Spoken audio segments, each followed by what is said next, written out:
ខ្ញុំគិតថាភាពឯកាដែលធ្វើឲ្យយើងជឿចាប់រហូតដល់ស្រក់ទឹកភ្នែកវាមិនមែនជាការអង្គុយម្នាក់ឯងនៅក្នុងបន្ទប់ដងងឹតនោះទេប៉ុន្តែវាគឺជាពេលដែលយើងអង្គុយឬក៏ឈរនៅចំណោមមនុស្សយ៉ាងច្រើនកកមានទាំងមនុស្សដែលស្រឡាញ់យើងហើយថែមទាំងមានសម្លេងសើចសប្បាយជុំវិញខ្លួនប៉ុន្តែ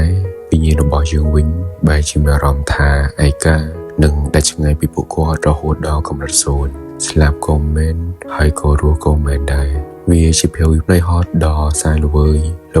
ហូតដល់ចង់ដកដង្ហើមធំក៏គ្មានកម្លាំងព្រោះនៅចំមុខលោកីនេះយើងត្រូវបង្ខំចិត្តពាក់មុខសម្ដែងធ្វើជាសើចសប្បាយនិយាយលេងរស់រវើកយើងខំបញ្ចេញស្នាមញញឹមយ៉ាងល្អឥតខ្ចោះរហូតគ្មាននរណាម្នាក់មើលឃើញឬក៏ចាប់អារម្មណ៍សួរនាំយើងថាយើងកំពុងតែយំនៅក្នុងចិត្តនោះទេប៉ុន្តែក៏ពិតគ្មាននរណាដឹងទេថាស្នាមញញឹមដ៏សរសើរមួយនោះវាគឺជារបងការពារចុងក្រោយដើម្បីកុំឲ្យខ្លួនរបស់យើងបែកបាក់នៅចំពោះមុខគាត់នោះឡើយនៅក្នុងជំរឹកចិត្តដែលងងឹតស្ទប់មានជ្រុងមួយដែលស្ងាត់ជ្រងំវាគឺជាកន្លែងដែលផ្ទុកដោយកំទីនៃគំនិតជុបភ្លៀងនៃវិបត្តិសេរីនៅមុខរបួសដ៏រំរាយដែលយើងដឹងច្បាស់ថាទោះបីជាខំរៀបរាប់ប្រាប់ដល់គេដល់ស្លាប់ខ្លួនរបស់យើងក៏ដោយក៏គ្មាននរណាម្នាក់អាចយល់ឬក៏មកជាចាប់ជំនួសយើងដែរយើងធ្លាប់ឲ្យបេះដូងបញ្យល់គេពីមុនមកហើយពីអ្វីដែលយើងជួបប្រទះប៉ុន្តែអ្វីដែលទទួលបានមកវិញគឺគ្រាន់តែជាខ្សែភ្នែកដ៏ត្រជាក់ស្រេបនិងជាការលួងលោមដែលគ្មានតម្លៃវាមានតែធ្វើឲ្យរបបមួយនោះកាន់តែរហែកធំជាងមុនទៅទៀតហើយចុងក្រោយភាពអសង្ឃឹមដែលស្ងប់ស្ងាត់ក៏បានគ្របដណ្ដប់មកលើជីវិតរបស់យើងក៏យល់ច្បាស់ថាការរំពឹងឲ្យអ្នកដទៃដែលគេមកជល់ពីការចិញ្ចឹមរបស់យើងនោះវាគឺជាការដែលដាក់ទណ្ឌកម្មនៅលើខ្លួនឯងដ៏កង្វល់បំផុត